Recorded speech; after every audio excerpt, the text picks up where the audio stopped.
Bonsoir à tous. Je travaille au CNES. Je suis chargée du programme de physique fondamentale.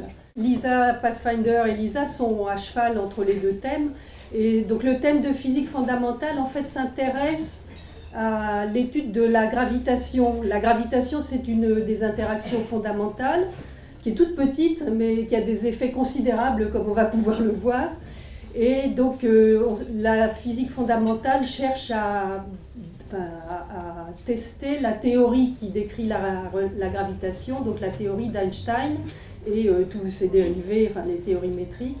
Donc il y a un certain nombre de projets qui ont été engagés il y a 20 ans, comme vous l'avez dit, et qui justement arrivent en tir groupé. Là, donc on a LISA Pathfinder qui est lancé, on va avoir Microscope au mois d'avril, on a aussi un autre projet l'année prochaine d'une horloge qui va mesurer le temps. Farao, oui. Et donc l'idée c'est de tester la relativité vraiment à son extrême limite. Pour le moment, elle n'est pas mise en défaut et pas non plus, on va le voir tout à l'heure. Mais il y a un certain nombre de problèmes qu'on évoquera plus tard, je ne vais pas en dire plus, pour justifier ces expériences. Très bien, donc responsable de la physique fondamentale à la direction de l'innovation et des applications au CNES. Et Pierre Binetruy. Donc voilà, moi je suis chercheur au laboratoire astroparticules et cosmologie, qui est un laboratoire de Paris Diderot, je suis professeur. Et je suis théoricien de formation, je m'intéresse, je viens de la physique des particules et puis petit à petit je me suis intéressé à des choses de moins en moins microscopiques et de plus en plus grandes, donc la cosmologie et la gravitation, et je suis le responsable français de la mission LISA. Responsable français de la mission LISA, donc qui n'est pas encore lancée, ce sera dans 20 ans, peut-être dans 30 ans, et pour la préparation de laquelle on a lancé LISA Pathfinder en décembre. Vous n'êtes pas gentil de dire dans 30 ans. Non. Attendez, c'est vous qui Moi je pense que c'est dans 15 ans. Moi je dis 18 ans, excusez-moi, je me trompe, 18 ans, c'est ça que moi je dis. On va faire en sorte c'est que 2034, c'est ça? Alors la date officielle 2034, on en reparlera, à mon avis ça aura lieu avant. Voilà, donc c'est 18 ans, pardon, excusez-moi. Je veux dire que dans la salle, il y a d'autres chercheurs, et entre autres de LISA Pathfinder aussi. Absolument, donc c'est pas 30 ans, c'est bien plutôt, a priori 18 ans et peut-être moins, on peut l'espérer après que cette découverte de LIGO. Alors je vais vous passer le micro tout à l'heure, mais pour l'instant on va débroussailler un petit peu le sujet. Et j'aimerais que vous me disiez, voilà, on a cette annonce énorme de LIGO et puis on sentait, il y avait des bruits qui percolaient là jusqu'à nous, on a entendu ça, des rumeurs. Depuis quand est-ce que vous êtes au courant de cette découverte entre guillemets, Sylvie Léon, Pierre Binetruy? Oui, je ne devrais pas le dire, mais en fait je le sais quasiment depuis le début, même si c'était sous embargo. C'était quand? En septembre alors? C'était en septembre. Ah ouais. Ça a été d'abord une surprise parce que même si on s'y attendait, moi j'avais parié qu'on verrait un signal avant 2017, enfin au plus tard en 2017, mais c'est une surprise que ça arrive aussitôt. C'est même arrivé dans ce qu'on appelle un engineering run, c'est-à-dire le détecteur ne fonctionnait pas de façon pour détecter des événements scientifiques, il était encore en... Ah oui. Voilà, donc c'est vraiment... On était en train de le tester là. Alors le test était fini, mais il y a encore une période... Voilà, donc c'est arrivé extrêmement tôt. Et comme j'ai beaucoup de collègues de LIGO, et j'en connais pas mal... Ah, vous dites LIGO, vous? Oui. J'ai vu qu'ici on dit LISA Pathfinder et LIGO. Vous dites LIGO, d'accord. Voilà.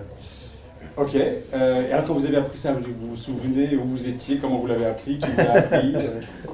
Oui, je me souviens, mais je ne le dirai pas. Ah bon, pourquoi il pas? m'a dit.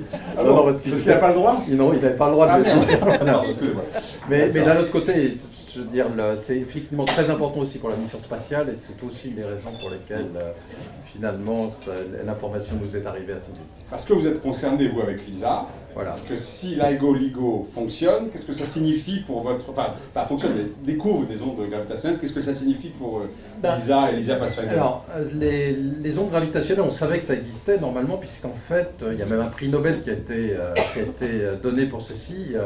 On voit des systèmes binaires, ce qu'on appelle des pulsars binaires, et qui perdent de l'énergie sous forme d'ondes gravitationnelles et dont la période varie. Comme ça, ou vous avez compris comme ça? Oui, en dessous. Ah bon, alors en dessous. Très bien. Et donc, effectivement, Hulse Taylor avait observé cette décroissance de la période de ces pulsars binaires Et donc on savait que ça existait, mais c'est une façon indirecte de le voir. Tandis que là, pour la première fois, voilà une détection directe. Et je dois dire que même si l'ESA a décidé il y a maintenant, donc en 2013, il y a un peu plus de 2 ans, de faire cette mission spatiale, il y avait toujours des gens dans les comités, etc., qui se disaient bon, on aura le temps de venir voir quand ces ondes-là seront là. C'était effectivement, pour certains astrophysiciens, on va dire, ce n'est pas la priorité tant qu'on ne les avait pas découvertes. Donc maintenant, on les a découvertes et donc j'espère que ça devient la priorité. Donc ça, c'est excellent pour la mission spatiale. Sylvie Léon.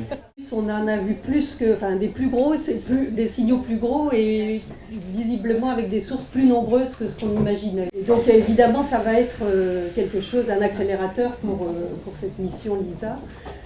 Il faut aussi quand même attendre les résultats de la mission précurseur LISA Pathfinder. Bon, pour le moment tout se passe bien, mais dans 6 mois on aura les résultats de cette mission. Et à ce moment-là, il y aura évidemment une synthèse des résultats, de ce qu'on fait au sol, et les choses vont s'accélérer. Donc LISA Pathfinder est bien là pour essayer de voir si on peut faire LISA.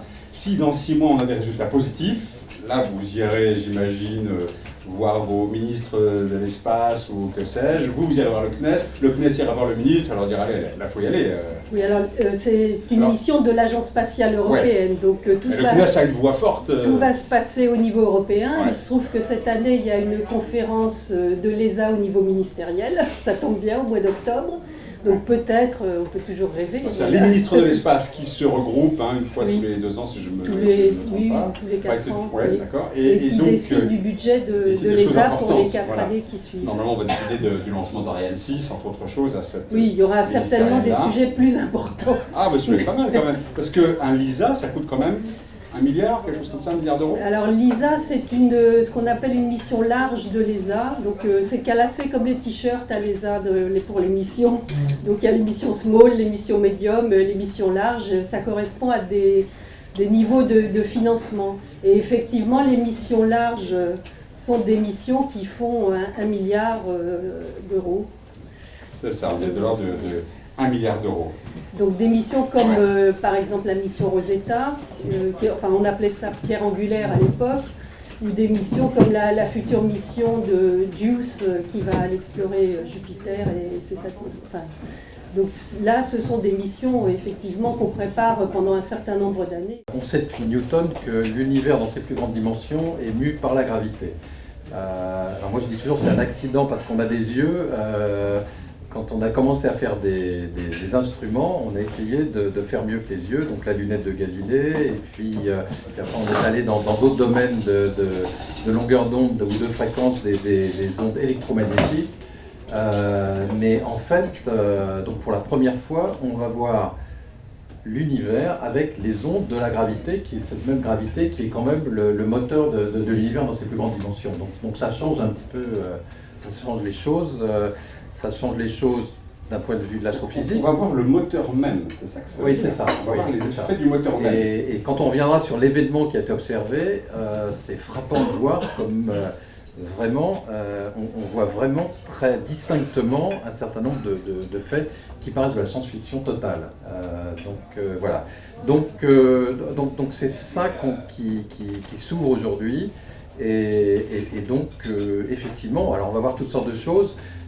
Pour l'instant, ces ondes gravitationnelles sont difficiles à observer. On a mis 100 ans à les observer. Donc c'est surtout les événements les plus violents dans l'univers qui vont être observés. Des fusions de trous noirs, comme celle qui a été observée, des fusions d'étoiles à neutrons. Avec la mission spatiale, on verra des fusions de trous noirs supermassifs, ceux qui sont au centre des galaxies. Alors on passe d'une échelle, des trous noirs qui sont en fusion et qui viennent d'être observés, ont une trentaine de masses solaires. Ce qu'on vient de voir, ils ont chacun 30 masses solaires. Oui, à peu près, oui. 30 masses comme celle du Soleil. Et tandis que les trous noirs qu'on verra avec la mission LISA, c'est quelques millions, quelques dizaines ou quelques centaines de millions de masses solaires. Donc des événements beaucoup incomparablement plus importants. Voilà. Et donc on voit des événements dans tout l'univers observable, c'est aussi une des différences. Donc voilà, donc c'est un premier aspect des choses. Un deuxième aspect... Donc ça, c'est les événements les plus énergétiques de l'univers. En tout cas en ondes gravitationnelles. En ondes gravitationnelles, mais il faut voir que je vais donner une comparaison qui était donnée par Kip Thorne, le physicien que vous connaissez peut-être, physicien américain grand spécialiste des trous noirs, mais qui a aussi contribué au film Interstellar, donc qui est beaucoup plus connu encore qu'il n'était avant, mais c'est un des plus grands spécialistes des trous noirs. Et il était dans la conférence de presse à Washington pour l'annonce de la découverte. Et il a expliqué que le seul événement qu'ils ont observé émet plus d'énergie en non gravitationnel que toutes les étoiles de tout l'univers n'émettent en lumière. Donc on est en train de parler de l'échelle d'énergie associée à ces événements est absolument colossale. Elle nous ignore superbement quand elle passe, c'est pour ça qu'elle est si difficile. Oui, c'est des ondes gravitationnelles qu'on ne sent pas. Hein. Voilà, c'est ça, oui, parce que effectivement la force gravitationnelle est très faible à notre niveau, mais il faut voir que c'est des échelles d'énergie absolument colossales. Alors qu'est-ce que c'est qu'une onde Allez-y, j'avais entendu 10 puissance 48 watts. Ah d'accord, pas mal. Pas mal, ça en fait des ampoules. Hein. Alors qu'est-ce que c'est qu'une onde gravitationnelle? Comment est-ce que vous l'expliqueriez? Alors je continue puisque j'ai le micro. Une onde gravitationnelle, c'est une... Alors, revenons à la théorie d'Einstein. 1915, Einstein nous explique que toute masse déforme l'espace-temps et qu'entre autres, un rayon lumineux qui passe près d'un objet très massif va être courbé. Est-ce qu'on peut regarder ça sur une petite planche là? Voilà, donc effectivement, si vous lancez une petite balle dans cet espace courbé... On va prendre la petite bille rouge voilà, là. la bille rouge.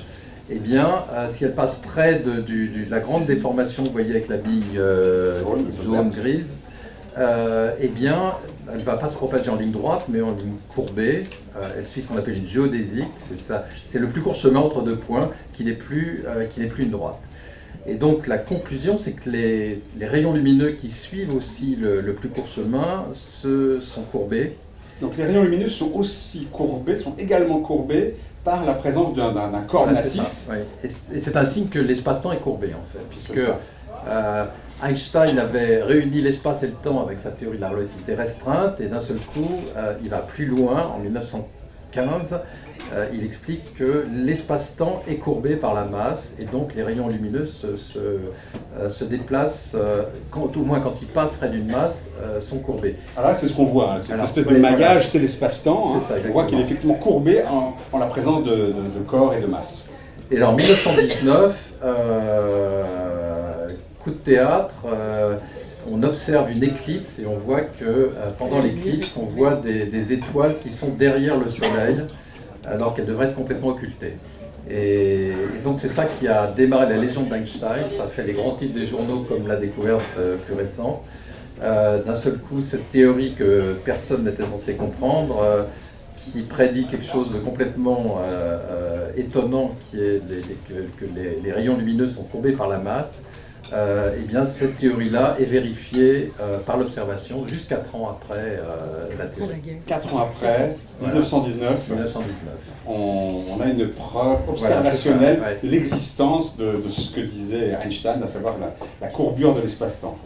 Et donc, entre-temps, en 1916, donc juste l'année d'après la théorie, il y a exactement 100 ans, Einstein écrit un papier où il se pose la question, il donne les premières équations, après il va compléter ça dans les années qui suivent, mais il donne les premières équations qui laissent entendre que si vous avez de la masse qui se déplace cette fois-ci, eh bien vous allez avoir de la courbure qui va se déplacer, et donc ça va former des ondes de courbure, qui sont ce qu'on appelle les ondes gravitationnelles, exactement comme quand vous lancez un caillou ou une grosse pierre dans une mare d'eau, et bien vous avez des ondes de courbure qui se propagent, des vagues qui se propagent, c'est exactement le même genre de phénomène. Donc si on accélère par exemple la bille jaune, si elle commence à partir très rapidement, au fond ça va être comme un bateau dans la mer, il va y avoir des sortes de vagues qui vont... Si la bille jaune explose, idem, à condition qu'elle ne soit pas sphérique, complètement asymétrique, il faut qu'il y ait une asymétrie. Ah, d'accord. Ça c'est ça qui est nouveau par rapport à ce qui se passe, mais à part ça, c'est exactement comme ça. Et à ce moment-là, ces ondes commencent à se propager.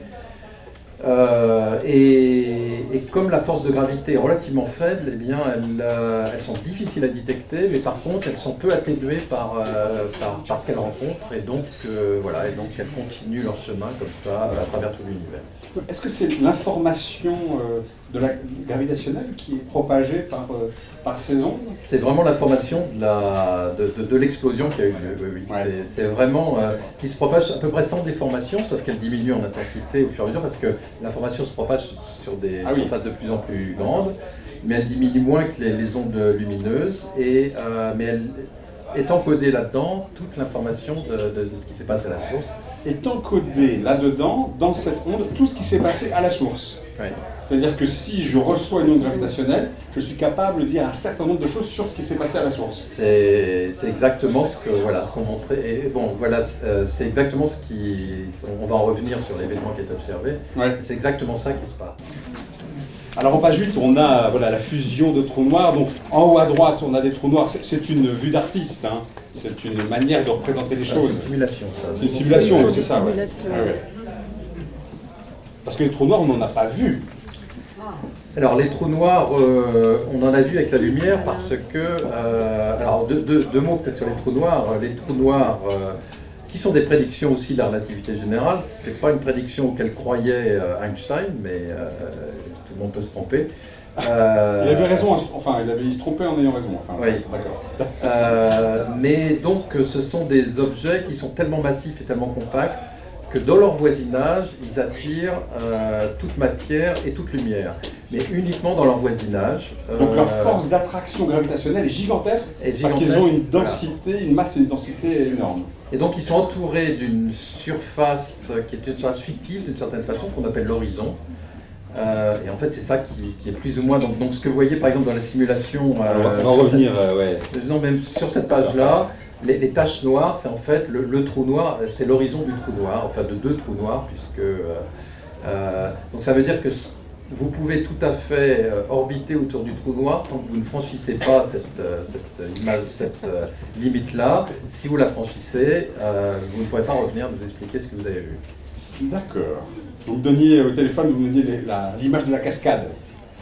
Oui, c'est... Oui. On est en haut d'un fleuve, et puis au bout il y a une cascade qui va tomber. On peut nager dans le fleuve, on peut revenir en arrière, puis à un moment donné vous me disiez c'est trop tard, on va être emporté, on ne peut plus revenir en arrière. C'est ça, le meilleur nageur du monde ne pourra plus revenir en arrière. Il a passé une ligne fictive. Voilà. C'est ça qui est intéressant de l'image de la cascade, c'est qu'il n'y a pas de...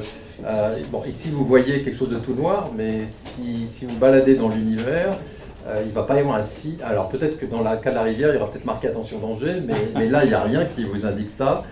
Et à ce moment-là, vous allez franchir cette ligne fictive, mais c'est trop tard, vous ne pouvez pas revenir en arrière. Le meilleur nageur du monde, enfin, ou de l'univers, c'est la lumière. Même la lumière n'arrive plus à revenir en arrière pour expliquer ce qu'elle a vu. En bas à gauche de cette page 8, on a aussi une représentation où on voit finalement deux trous noirs qui sont en train d'orbiter l'un autour de l'autre, qui un jour vont entrer en fusion, vont coalescer, hein, comme on dit maintenant, c'est un nouveau mot, la coalescence des trous noirs, très joli mot, qu'on a appris il y a quelques jours. Et donc on voit des ondes gravitationnelles là, qui sont en train d'être produites. Oui, parce que les deux trous noirs tournent l'un autour de l'autre, donc c'est la masse en mouvement, et la masse en mouvement, ça crée des ondes gravitationnelles. Donc c'est aussi simple que ça, à partir du moment où la masse est en mouvement, elle crée des ondes gravitationnelles. Elle va en créer dès le début, mais en fait, c'est surtout quand ils vont être très proches l'un de l'autre et que l'attraction gravitationnelle va être très intense, qu'à ce moment-là, on a des chances peut-être de voir ça dans nos détecteurs. L'espace. La fusion des trous noirs qu'on a vus là, avec quelques dizaines de masses solaires d'un côté et de l'autre, ça pour vous c'est petit ça? Pour moi c'est gros, mais pour les spécialistes, c'est D'accord. petit. Et donc, en fait, on est limité au sol par un certain nombre de choses. D'abord par les vibrations du sol, les vibrations sismiques, enfin toutes les vibrations qu'il peut y avoir autour. Par exemple, en Italie, il y a aussi un interféromètre. On va y revenir hein, sur c'est juste pour dire que cet interféromètre c'est Lisa. Intéressons-nous à regarder les trous noirs et on a... si on va pourquoi, en page 3. Pourquoi l'espace ouais. Donc c'est parce qu'on peut s'affranchir des difficultés qu'on a au sol. Je parlais des vibrations, je parlais aussi de la longueur des bras, puisqu'on ne peut pas faire des bras extrêmement longs, on a quelques kilomètres. Dans l'espace, on va avoir tout l'espace qu'on veut, donc on va faire des bras effectivement très longs. donc atteindre une nouvelle gamme de fréquences et de nouvelles sources. Et des sources donc beaucoup plus massives, des trous noirs supermassifs qui coalescent, comme vous dites, ou d'autres sources dont on pourra parler. Et donc on va faire ça en fait en prenant 3 satellites. Alors on peut les voir, là, si vous allez en page 3, vous allez voir les 3 satellites et les faisceaux laser qui les... Voilà, donc alors je ne peux pas le décrire puisque vous avez dit qu'on va en reparler, mais donc ces 3 satellites sont basés sur le même principe que ce qu'on fait au sol. Donc on va avoir en fait ici une combinaison de 3 interféromètres. Si on prend 2 bras partant d'un sommet du triangle, on a 2 faisceaux laser et puis on peut faire ça 3 fois. Donc on a d'un seul coup une combinaison de 3 interféromètres avec des bras qui vont faire entre 1,5 et 5 millions de kilomètres. Donc on aura une antenne absolument extraordinaire qui en plus va tourner. Il y a une figure qui indique l'orbite. C'est la figure en bas à gauche de la page 3. Voilà, donc cette formation de 3 satellites va suivre la Terre sur la même orbite à 20 degrés, enfin j'ai plus les chiffres en tête, mais c'est marqué sur la figure. Voilà, donc à 20 degrés derrière la Terre, et donc le triangle va aussi se trouver à diverses positions tout au long de l'orbite en fait. Et de cette façon-là, on va aussi faire comme si on avait tout un réseau d'interféromètres et pouvoir localiser la source. Parce qu'au sol, on est aussi limité par le nombre d'interféromètres qu'on a. On cherche à se mettre en réseau. Pour le moment, il y a 3 grands interféromètres. Il y en a des plus petits. Il y a 2 LIGO, voilà. Et puis Virgo. Il en faut plusieurs pour arriver à localiser la source. Donc cette espèce de roue qui va tourner est aussi intéressante. Les ondes gravitationnelles correspondent donc à des déplacements de distance, donc c'est des variations de distance, parce que c'est assez simple. Si on repense tout à l'heure au schéma où il y avait une courbure de l'espace-temps, si vous avez la courbure de l'espace-temps, la distance se met à varier entre 2 points. Donc c'est ça qu'on va vérifier. On essaie de voir si les distances entre 2 points qui sont censés ne pas avoir bougé l'un par rapport à l'autre, si cette distance a changé ou pas. Si cette distance a changé, et a changé de façon périodique, parce qu'une onde c'est un phénomène périodique. Donc c'est ça. Périodique, c'est-à-dire ça recommence. Ça, oui, c'est-à-dire que ça se... Voilà. Et alors maintenant, c'est des distances absolument microscopiques. Vous avez parlé de... Qu'est-ce qui est des distances microscopiques? Les variations de distance. Ah, d'accord, c'est ça. Voilà. Les variations de distance sont absolument microscopiques. Et donc, c'est pour ça que, évidemment, par exemple, le mètre étalon à Sèvres, on aurait du mal à mesurer des variations de distance. Donc, on utilise ce qu'on sait faire de mieux, et en fait, ce qu'on sait faire de mieux depuis la fin du 19e siècle, c'est d'utiliser la lumière et la longueur d'onde de la lumière. Et comment est-ce qu'on utilise la longueur d'onde de la lumière pour mesurer des distances? C'est aussi depuis la fin du 19e qu'on sait faire ça, avec Michelson qui nous a expliqué le phénomène d'interférence lumineuse nous permet d'utiliser la lumière pour mesurer des variations de distance. Et donc on utilise ce qu'on appelle un interféromètre qui consiste justement en 2 bras dans lesquels circulent des faisceaux lumineux qui sont issus de la même source et qui vont se recombiner et interférer. Et ce phénomène d'interférence entre 2 faisceaux lumineux qui donnent des franges obscures et des franges lumineuses. C'est une sorte de dessin. Voilà. Donc, ma lumière se sépare, je la fais revenir au même endroit sur un écran. Voilà, j'ai un petit dessin qui va se produire avec ces 2 faisceaux qui reviennent sur mon écran. Et qui me permet de mesurer les distances qu'a parcouru la lumière dans chaque Selon direction. les changements dans le dessin, je peux voir qu'il y a effectivement des distances qui ont été modifiées. Alors, quand une onde gravitationnelle passe, elle va faire varier les distances d'une façon bien particulière. C'est-à-dire que c'est facile là parce qu'on a un interféromètre. Ah, voilà, un interféromètre naturel là. Voilà. Innocent. Donc ça veut dire que quand cette distance, alors je ne sais pas si vous me voyez. On va vous appeler le bras de droite et le bras de gauche, voilà, si vous donc, voulez bien. C'est le bras de droite, j'appelle moi. Mais je ne connais pas le droite de la gauche. Ah, vas-y, là, c'est là. Voilà, donc quand le bras droite diminue en taille, le bras de gauche augmente en taille et réciproquement. Et donc voilà, de façon périodique.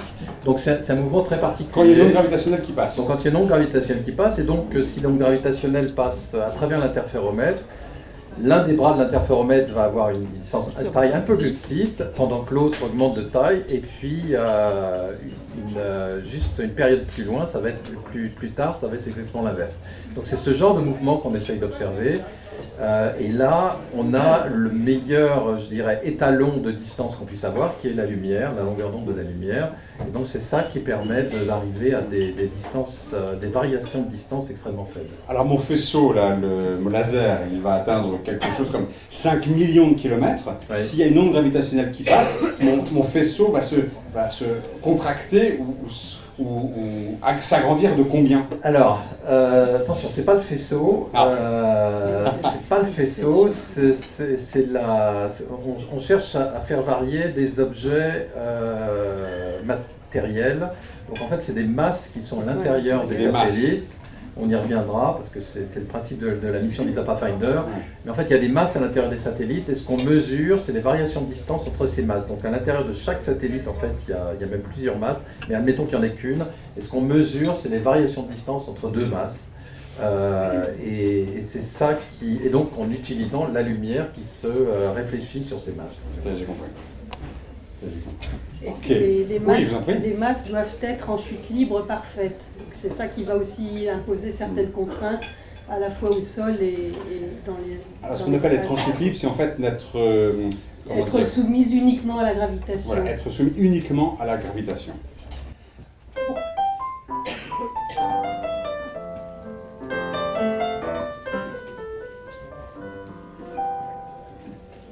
Quand on est ado, on a des problèmes de peau. Avec notre âme sœur, on cherche la fusion chaque soir. À nous voir agir, ça n'est pas toujours très beau. C'est la coalescence des points noirs.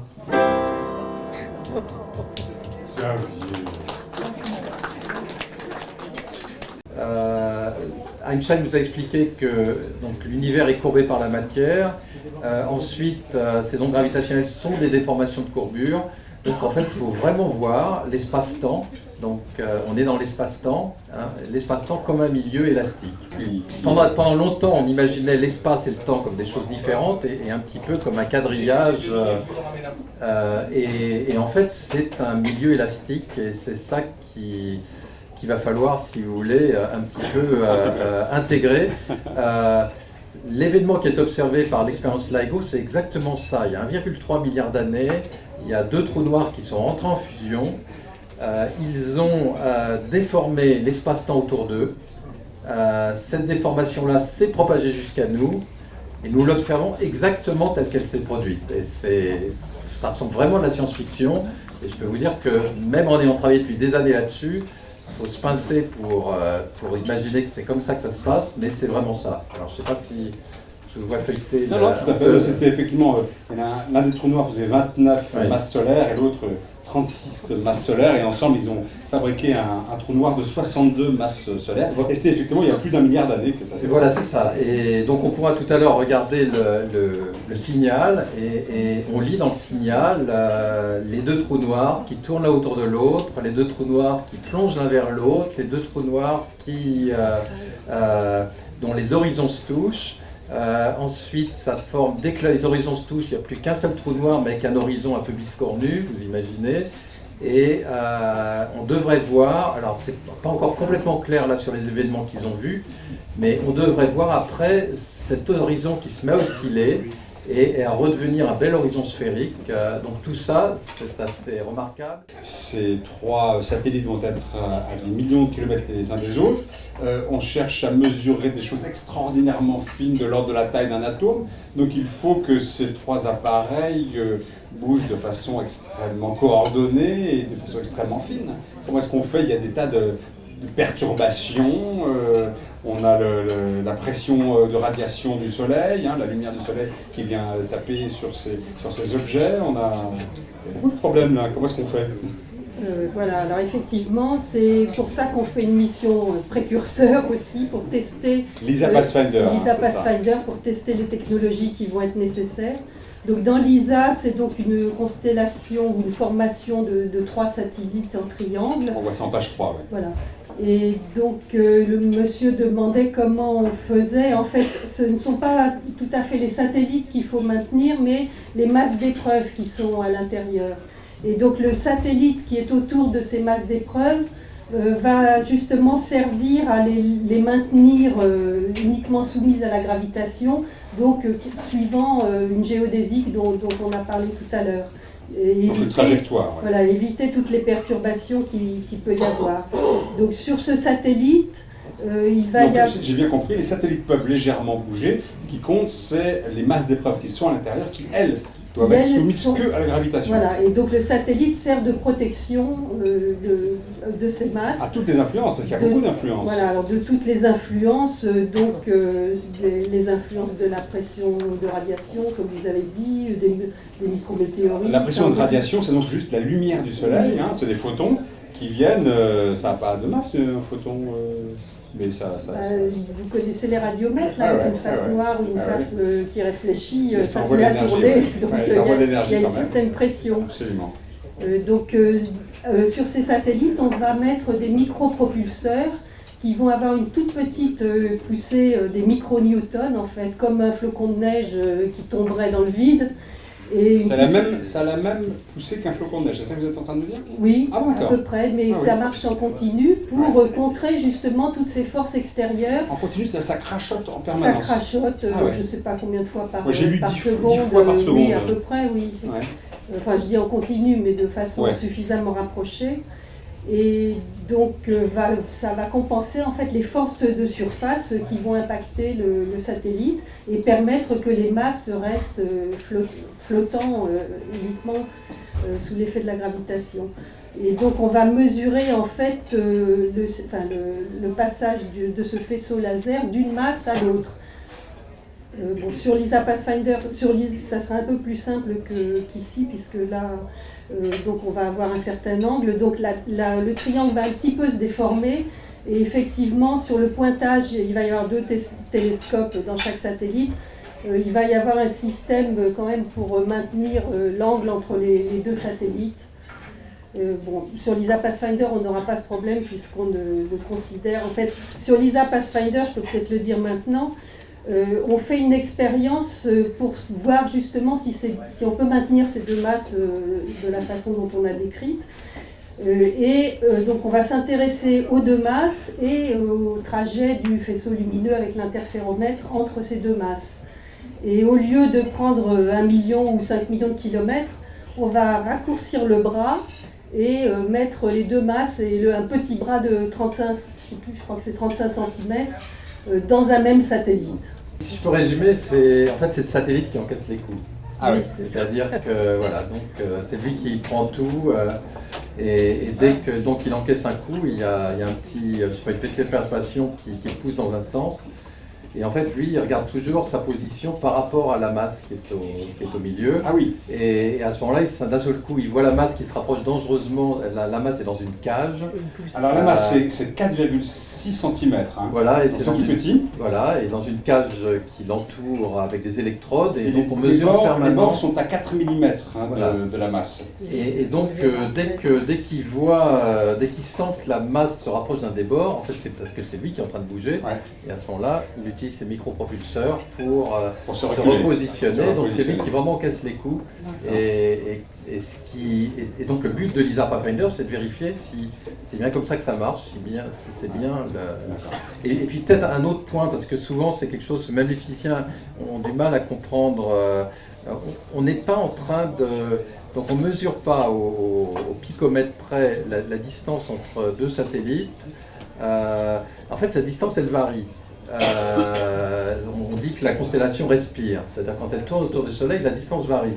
Mais la seule chose qui nous intéresse, ce sont les variations qui correspondent à la bande de fréquence du détecteur, c'est-à-dire 10-3 ou 10-4 Hz à 10-1 Hz. Ce qui veut dire en gros que ce qui nous intéresse, c'est les temps entre 10 secondes et 10 000 secondes. Donc c'est il des ne faut pas que ça bouge. Voilà, il ne faut pas que ça bouge entre 10 secondes et 10 000 secondes. Si ça bouge sur des mois, ce n'est pas un problème parce qu'on est complètement hors de la bande de fréquence du détecteur. Et donc c'est ce qui se passe, effectivement, la constellation bouge, ça n'est pas fixé. Parce que c'est la première chose qu'on nous dit généralement, mais c'est complètement impossible que vous fixiez cette distance à 5 millions de kilomètres au picomètre près. Non, ce n'est pas ce qui se passe. Ce qui nous intéresse, c'est un certain laps de temps qui correspond à la fréquence du détecteur. On pense qu'il y a certainement des effets lumineux. Il suffit qu'une toute petite fraction de cette gigantesque énergie se transforme en énergie électromagnétique pour qu'on voit un signal.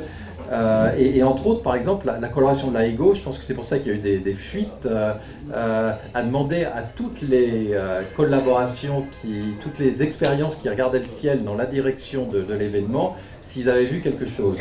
Donc les télescopes, voilà, les ça, voilà. VLT, Donc ça. ils ont été obligés de demander aux satellites qui regardaient voilà. La difficulté, en fait, c'est la suivante. Les ondes gravitationnelles sortent tout de suite et quittent tout de suite le site cosmique. Les ondes gravitationnelles. Mettez bien vers vous. Mais on m'a dit pas de mettre comme ça. Si. Comme ça, voilà. Okay. Les ondes c'est plus facile, les ondes gravitationnelles. Par contre, les ondes sonores, c'est plus compliqué. Les ondes gravitationnelles quittent tout de suite le site. Les ondes lumineuses, c'est plus compliqué parce que les trous noirs sont entourés de matière, en fait. Il y a la matière, c'est des étoiles qui ont été déchiquetées et donc il y a ce qu'on appelle des disques d'accrétion autour des trous noirs. Et donc la lumière pourrait être diffusée par ceux-ci et mettre du temps à sortir. Parce que la lumière qui se reflète, etc., elle va toujours à la vitesse de la lumière, mais disons qu'elle s'éloigne plus difficilement. Et donc, dans les très grands événements, par exemple, on pourrait imaginer que la lumière va mettre 20 ans à sortir, et donc il n'y a plus de corrélation. Il n'y a plus nécessairement de corrélation. Donc il peut y avoir un retard entre la lumière et l'onde gravitationnelle. Ce qu'on est sûr, c'est que c'est l'onde gravitationnelle qui arrive la première, mais parce qu'elle est arrêtée par rien. Elle est arrêtée par rien, tandis que la lumière peut avoir à diffuser, diffuser à travers toute cette matière et prendre du retard, en fait. Donc c'est pour ça que ça peut être compliqué. Mais si on voit un signal lumineux qui est quasiment simultané, on aura à ce moment-là une limite sur la vitesse des ondes gravitationnelles. Alors, on va regarder les prédictions, page 5.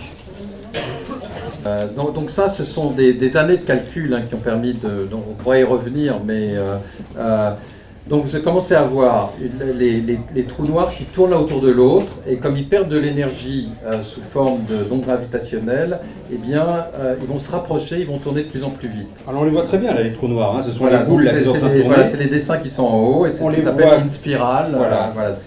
Au début une spirale et à la fin c'est ring down, c'est le moment où on a la fusion entre les deux. Alors au début, ils tournent l'un autour de l'autre et ils perdent de l'énergie sous forme d'ondes gravitationnelles, qui sont celles qu'on va observer, et donc ils se rapprochent, et simplement par physique newtonienne, à ce moment-là, ils tournent de plus en plus vite.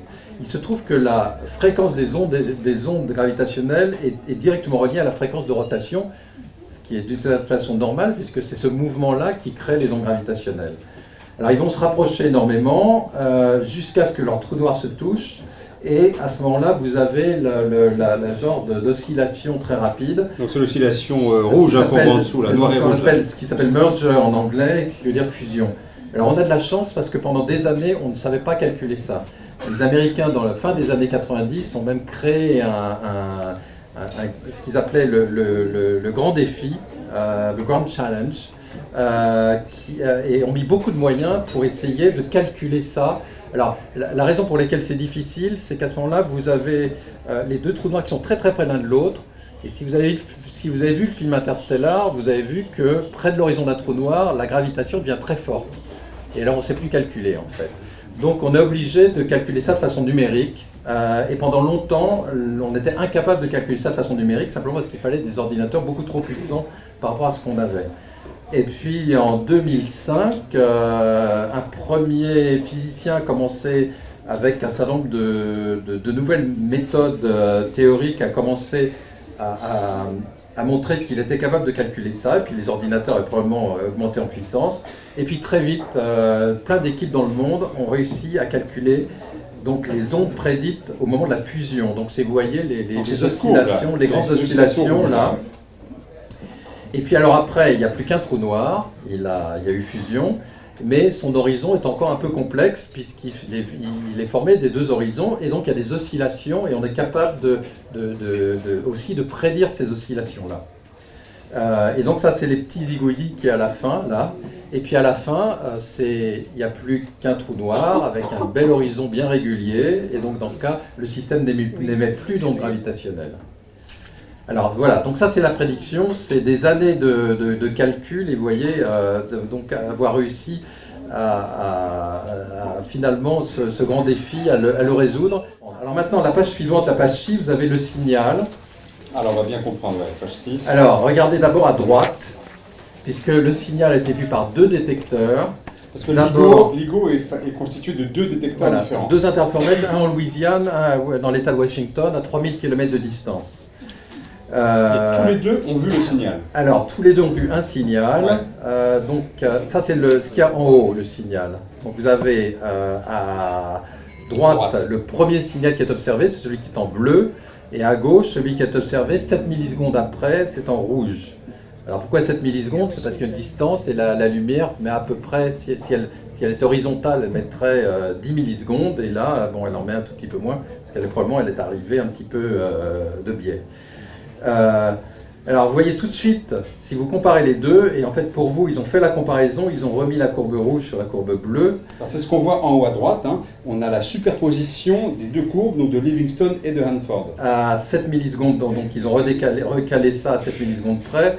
Et donc vous voyez pourquoi ils ont tout de suite compris qu'ils avaient quelque chose ils tenaient sous la main un signal. Bon après il y a eu plein de vérifications, puisque vous êtes à 3000 km de distance et vous voyez des signaux qui se superposent à peu près parfaitement. Il y a évidemment du bruit de détecteur. Du bruit, ça veut dire de l'imperfection. Oui, il y a plein de petites imperfections, des ondes sismiques, enfin toutes sortes de choses mais vous voyez que les oscillations se superposent parfaitement. Donc c'est pas un camion qui passait à côté du site de Livingstone qui a créé ça, ou alors il y avait exactement un camion absolument identique qui passait à côté du site de Hanford. Mais vous rigolez, mais c'est vraiment le problème, hein, sur ces détecteurs comme à Ligo ou Virgo près de Pise. S'il y a un camion qui passe à quelques kilomètres, on le sent et ça fiche tout en l'air. Alors maintenant, ce que vous regardez juste en dessous, ce sont les prédictions, mais cette fois-ci, elles sont un peu moins jolies, les prédictions, c'est un petit peu plus irrégulier, parce que ça, cette fois-ci, c'est les prédictions transformées dans les données pour le détecteur. Donc le détecteur, donc c'est pour ça que vous voyez des oscillations. À droite et au centre, voilà. C'est la grande courbe. Voilà, c'est la grande courbe bleue ou la grande courbe rouge. Ce sont les prédictions dans le détecteur de Livingstone ou dans le détecteur de Hanford. Et donc vous voyez que effectivement, alors il y a du bruit dans le détecteur. C'est pas, il y a des petites perturbations en plus. Mais on arrive à lire beaucoup de choses et c'est exactement ce qui, enfin au bruit du détecteur près, c'est vraiment très très proche de ce qui a été prévu. Alors ce qu'il faut être sûr, c'est que ça n'est pas une autre source, disons une source extérieure d'abord associée au détecteur. Le fait qu'on voit exactement le même signal dans 2 détecteurs à 3000 km, je peux vous assurer que c'est quand même il faut vraiment se creuser pour arriver à trouver un signal qui ferait ça. Alors, une autre source cosmique, les sources cosmiques, on a fait tout un catalogue de sources cosmiques. Celle-ci n'était pas complètement attendue, c'est-à-dire que si vous regardez les papiers jusqu'à cette découverte, on disait en gros qu'on s'attendait à des coalescences de trous noirs jusqu'à 15 masses solaires, et qu'on pensait qu'il n'y avait pas d'événements avec des masses supérieures. Donc c'est pas complètement attendu d'une certaine façon, et c'est une surprise de voir des trous noirs à 30 masses solaires.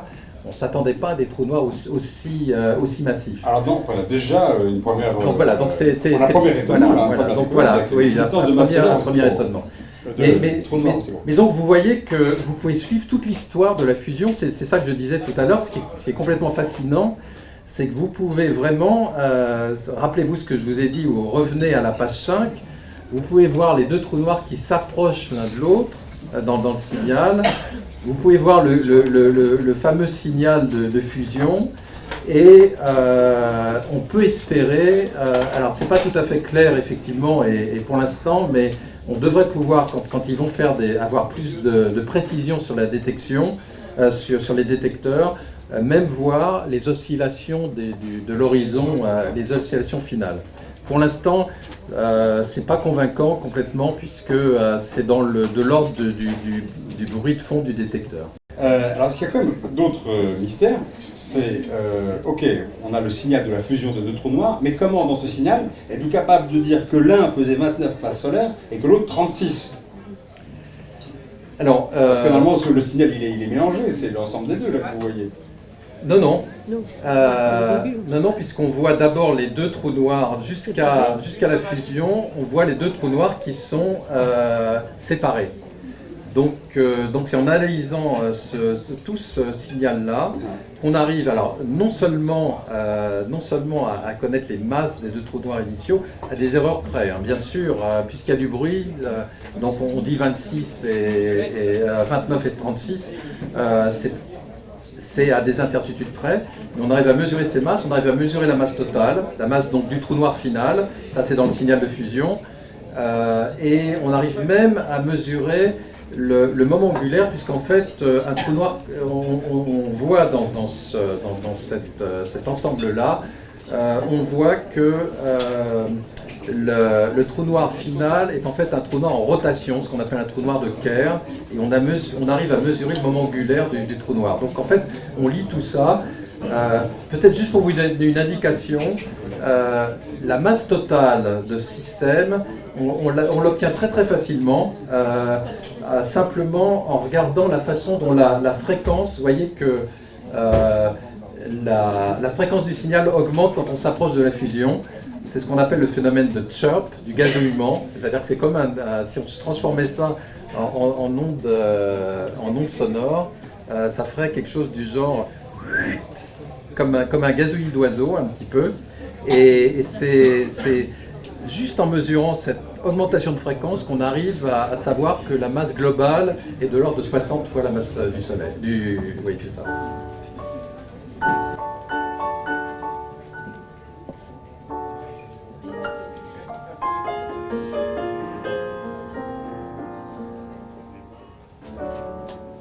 Dieu, que c'est troublant de voir Thibaut d'amour préparer sa gelée de veau avec l'amour. Quand il la remue dans sa cuisine le soir, l'espace d'un instant, moi je vois. C'est cette partie-là qui est en relativité numérique. Celle-ci. Cette partie-là. Et là, c'est les développements PPN aux ordres les élevés possibles. En fait, les physiciens ont besoin, on dit souvent qu'avec 2 points, les physiciens font une droite. Donc avec un seul événement, c'est difficile d'avoir un taux d'événement en fait. Il faudra attendre un deuxième pour que nous fassions des prédictions. Alors, il y a un deuxième événement dans les papiers, mais qui est beaucoup moins marquant, donc pour l'instant c'est pas considéré comme une découverte. Et donc dans les premiers articles qui sont sortis, c'est quand même évoqué. Mais il faudra attendre d'avoir quelques événements pour identifier les populations en fait. Donc la fréquence des événements. Donc voilà. Un deuxième événement pour se dire tous les combien on peut... Voilà, à mon avis, il faudra en attendre même un peu plus, 5-6, pour savoir exactement, avoir une idée des populations. Il y a des prédictions théoriques sur ces populations. Cet événement-là, il n'était pas prédit. Donc, combien de fusions de trous noirs ou combien de trous noirs tournent autour les uns des autres? C'est ça. La question, c'est... On a une petite idée des systèmes binaires de trous noirs, mais oui, on a oublié de préciser le temps que ça dure dans le détecteur. Hein. Le temps que ça dure, c'est une demi-seconde. Le signal, c'est une demi-seconde. Voilà. Donc ça veut dire qu'on a récupéré le signal, alors évidemment retardé de 1,3 milliard d'années, mais une demi-seconde avant le plongeon final. Alors ça peut vous paraître une coïncidence, mais c'est simplement qu'il y a un événement. Donc la question est de savoir combien il y a d'événements dans l'univers qui sont une demi-seconde avant le plongeon final. Et là, il y a des calculs qui ont été faits maintenant, qui ont une incertitude, on va dire, d'un facteur à peu près 10 à 100. Et donc, il va falloir attendre un petit peu plus pour voir combien d'événements ils ont. Et à ce moment-là, on pourra commencer à faire des prédictions sur les populations de trous noirs. Maintenant, il y a d'autres événements qui se produisent dans l'univers. Et donc, ce qui est très important, c'est que les détecteurs fonctionnent au moment, et ça va être un aspect important de la recherche dans l'espace, parce que c'est un petit peu plus compliqué dans l'espace d'être sûr que tout fonctionne bien au bon moment. Par contre, dans l'espace, les événements durent plus longtemps. Les connaissances de trous noirs, au lieu que ça dure, vous avez vu, une fraction de seconde, typiquement, dans la bande de fréquence de LISA et avec le genre d'événements qu'on imagine, ça dure plusieurs mois, ou disons un mois à plusieurs mois. Donc là, ça donne un peu plus le temps de réagir et aussi de faire des prédictions, c'est-à-dire de dire, ben voilà, tel jour à telle heure, dans tel coin du ciel, il va y avoir une fusion de trous noirs. Donc ça, on peut le faire dans l'espace, on ne peut pas le faire au sol. Mais pour l'instant, on branche les détecteurs et puis on attend que ça arrive. Donc pendant 4 ans, les détecteurs ont été en fonctionnement. Les 2 détecteurs LIGO. Les 2 détecteurs LIGO et le détecteur Virgo en Europe. Qui est le détecteur européen, à Pise, près dans la étaient en fonctionnement. Les taux d'événements attendus, disons qu'il fallait être optimiste, on était plutôt dans la branche, dans la fourchette optimiste si on détectait quelque chose. Donc on n'a rien détecté, ça veut dire donc que les populations d'événements étaient insuffisantes. Et donc c'est pour ça que aussi bien les détecteurs américains, les détecteurs européens ont subi une phase de lifting, si je peux dire. Remise à niveau. Voilà, oui, en bon français, oui. De remise à niveau pour augmenter la sensibilité et donc pouvoir voir plus d'événements et aussi avoir une couverture plus importante dans le ciel. Et donc le détecteur LIGO revenait juste de fonctionner. Après cette... Voilà, donc c'est une phase d'après un an, je crois, de mise à niveau. Refonctionnait avec une meilleure sensibilité. C'est pas la sensibilité finale, il va encore augmenter d'un facteur à peu près 3, donc il va être à peu près 3 fois plus sensible dans les mois qui viennent. Et le détecteur Virgo, par contre, le détecteur européen, n'était pas encore, et ils sont toujours en train de travailler dessus, donc malheureusement il ne fonctionnait pas encore. Il y a des gens de Virgo qui ont travaillé sur les données, parce que les données sont partagées en fait. Il y a eu un accord entre les interféromètres américains et l'interféromètre franco-italien. Et donc il y a toute une série de scientifiques français en particulier qui ont interprété les signaux et qui sont cités dans l'article. Et inversement, quand Virgo fonctionnera, tout sera mis en réseau. Ça veut dire quand même que s'il y a un prix Nobel, il va plutôt aux Américains. Oui, il y a 1000 personnes, donc je ne sais pas à qui on va l'attribuer. Ah oui, ça y est, ils vont avoir l'embarras du choix là. Alors on a parlé du fait qu'on allait pouvoir effectivement observer des trous noirs, des choses extraordinaires. Est-ce que au moment du Big Bang, des ondes gravitationnelles n'ont pas été produites qu'on pourrait encore observer aujourd'hui? Ce serait un moyen d'observer le Big Bang. On a déjà le rayonnement fossile, le fond diffus cosmologique qu'on peut observer avec des satellites notamment. Alors effectivement, on s'attend à ce qu'il y ait des ondes gravitationnelles qui aient été produites au moment du Big Bang. Alors, on a un détecteur potentiel qui est le fond cosmologique lui-même, c'est-à-dire la lumière qui a été émise 380 000 ans après le Big Bang. Donc il faut voir que... C'est une lumière qu'on voit encore aujourd'hui. Cette lumière qu'on voit, qui a été détectée par exemple par le satellite Planck récemment, dont les fluctuations ont été détectées par le satellite Planck et qui en a fait des très belles cartes. Alors, cette lumière a été émise 380 000 ans après le Big Bang. Les ondes gravitationnelles, elles, comme toujours, elles ont été mises juste après le Big Bang et donc elles peuvent passer à travers un univers complètement opaque. Elles laissent une marque dans le fond cosmologique, elles polarisent le fond cosmologique et donc c'est ce qui a été recherché activement. Et vous vous rappelez probablement qu'il y a 2 ans, une collaboration américaine pensait qu'elle avait trouvé cette polarisation du fond cosmologique qui serait une trace des ondes gravitationnelles tout à fait primordiale. Bon, il semble que ce soit probablement plutôt une polarisation due à la poussière interstellaire, donc voilà, c'est raté pour cette fois-ci. Il n'empêche que c'est un petit peu le Graal de cette recherche d'ondes gravitationnelles que de trouver ces ondes gravitationnelles très primordiales.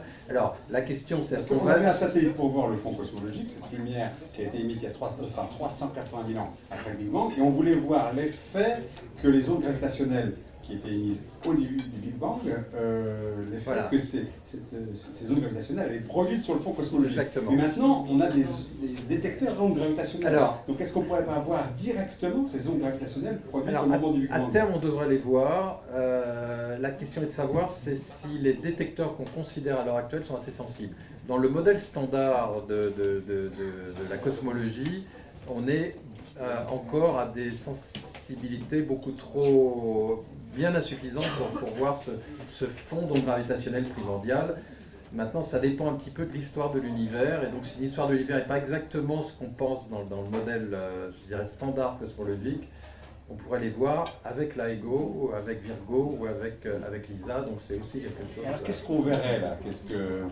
On aurait un verrait signal qui viendrait on moins verrait- d'une seconde après le Big Bang, hein? Oui, 10-34 secondes. 10 puissance moins 34 secondes après le Big Bang, on est Ouais. tout près du Big Ouais. Bang lui-même. C'est là que des ondes gravitationnelles ont été produites, c'est au moment de l'inflation, une période très particulière du Big Bang. Et donc, qu'est-ce qu'on verrait? Et on verra un fond d'onde gravitationnelle, Ouais. c'est-à-dire non pas Parce des que là, vous êtes ondes capable, avec des ondes gravitationnelles, de nous dire il y avait 2 trous noirs, il y en avait un 29 masses solaires, l'autre 36, etc. Qu'est-ce qu'on pourrait voir? Alors on verra un fond d'onde gravitationnelle, c'est-à-dire non plus une onde qui vient d'une source ponctuelle, mais cette fois-ci un fond comme le fond cosmologique, ça sera cette fois-ci un fond cosmologique d'onde gravitationnelle qui remplirait tout l'univers, qui serait dans toutes les directions. Alors ça peut être un fond qui vient de cette période-là, ou ça peut être un fond qui vient de périodes très primordiales, mais moins primordiales que le Big Bang, comme par exemple le moment où, on va faire le lien avec la physique des particules, ce qu'on appelle la transition de phase électrofaible, c'est-à-dire au moment où les particules ont eu une masse. Ce moment-là, si c'est passé quelque chose de violent à ce moment-là, eh bien, on le verrait dans la fenêtre du détecteur spatial de LISA. Donc, d'une certaine façon, LISA, c'est l'équivalent du LHC, mais dans... Alors, le voir, d'accord, mais voir quoi? C'est quoi le détail? Vous allez avoir accès à des paramètres qu'on ne connaît pas aujourd'hui. On va voir donc des fluctuations, enfin on va voir un fond cosmologique, c'est-à-dire un fond d'onde gravitationnelle, comme on voit un fond infrarouge, un fond micro-ondes, et après on essaiera évidemment d'étudier ses propriétés, comment est-ce que ce fond d'onde dépend de la fréquence, c'est comme ça qu'on peut essayer d'identifier son origine cosmologique. Mais ce fond sera dans toutes les directions, c'est comme ça généralement qu'on découvre, c'est comme ça qu'on a découvert le fond cosmologique micro-ondes, c'est qu'on a vu une émission micro-ondes qui était dans tout le ciel et qui était identique dans tout le ciel. Donc c'est exactement comme ça qu'on verrait un fond d'onde gravitationnelle.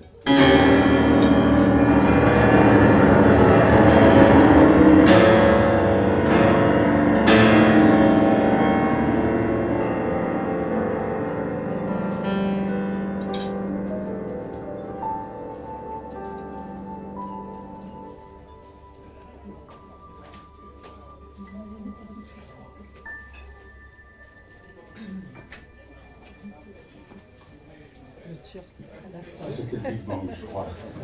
Et je pense que effectivement la topologie de l'univers, on a tendance à essayer d'observer des sources ponctuelles et de voir que par exemple il y a deux sources ponctuelles qui ont exactement les mêmes propriétés. Donc comme on n'est qu'au balbutiement de l'astrophysique des ondes gravitationnelles, je peux pour l'instant plus confiance à la lumière pour avoir des informations sur la topologie. Mais je suis sûr qu'on va réfléchir à cette question-là.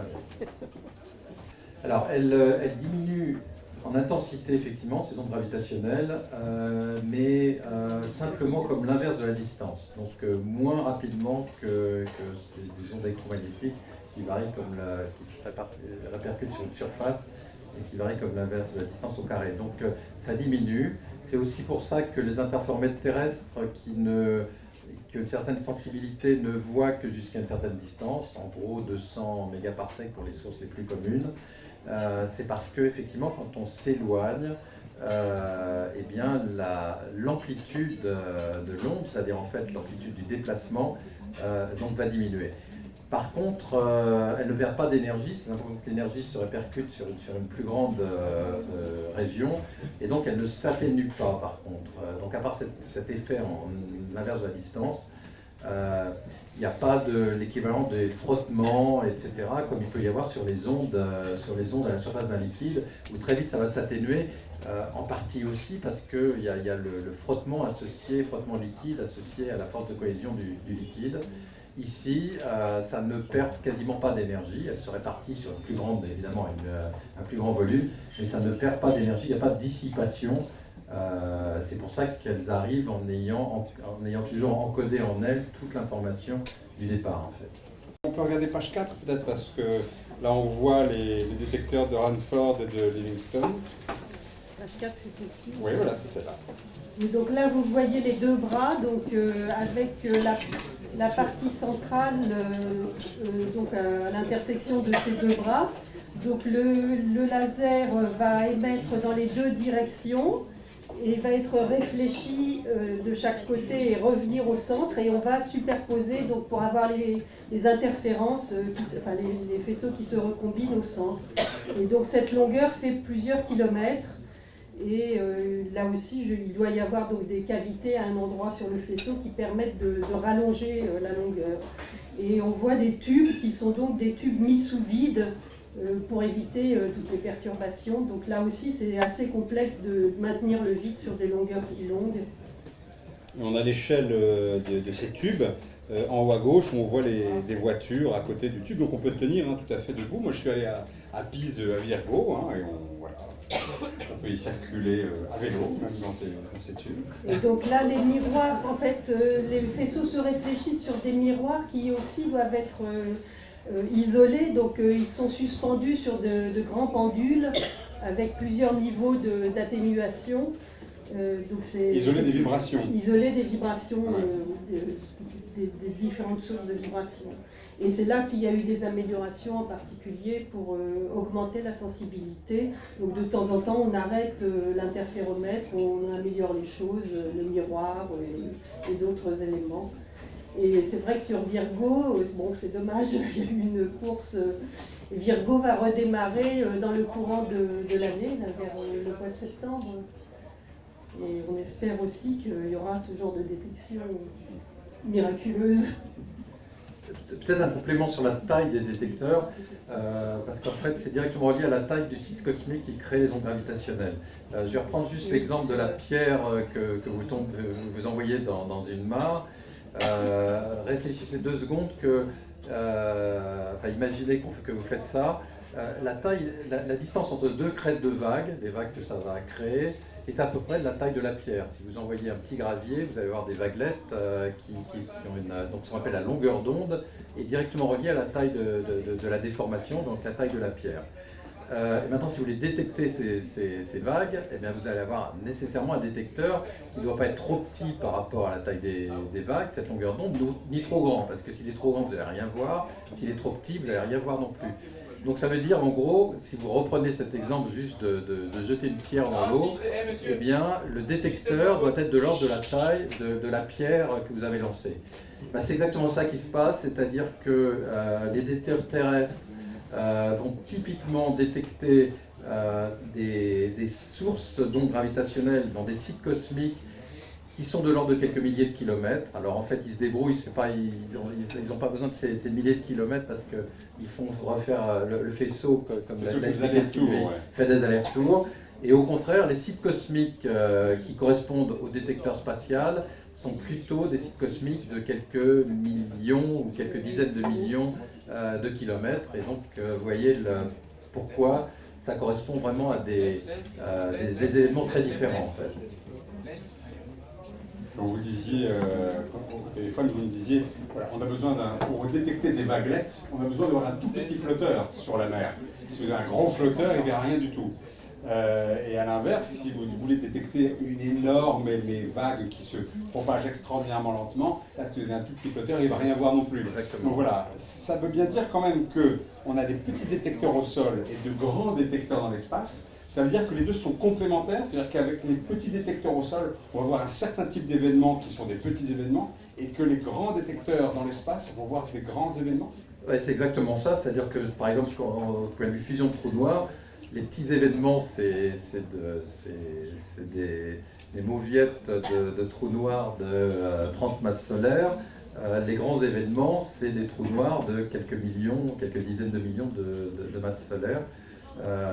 Voilà, donc on a dit tout à l'heure l'énergie qui est déjà développée dans simplement une fusion de trous noirs d'une trentaine de masses solaires. Donc vous imaginez l'énergie qui est émise dans la fusion de 2 trous noirs qui sont au centre des galaxies.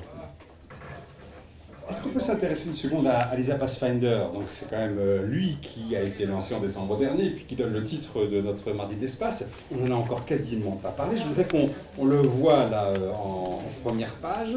Voilà, une bien belle image. Et puis on va entrer à l'intérieur, si vous voulez, en regardant directement en page 2. On va aller en page 2. Et alors on avait parlé de maslots là. On les voit, les 2 petites maslots, si on regarde à gauche, ce sont les 2 espèces de cubes dorés, n'est-ce pas? Ils sont à la fois en or, en platine. Les cubes font 4,6 cm. 4,6 cm de côté, c'est tout petit en réalité. On les voit aussi à droite, là, dans cette espèce d'écorché de la... Oui, j'aime bien la photo de droite, en fait, parce que les masses, vous pouvez les repérer. Donc vous voyez à peu près tout ce qui est construit autour de ces masses pour les isoler.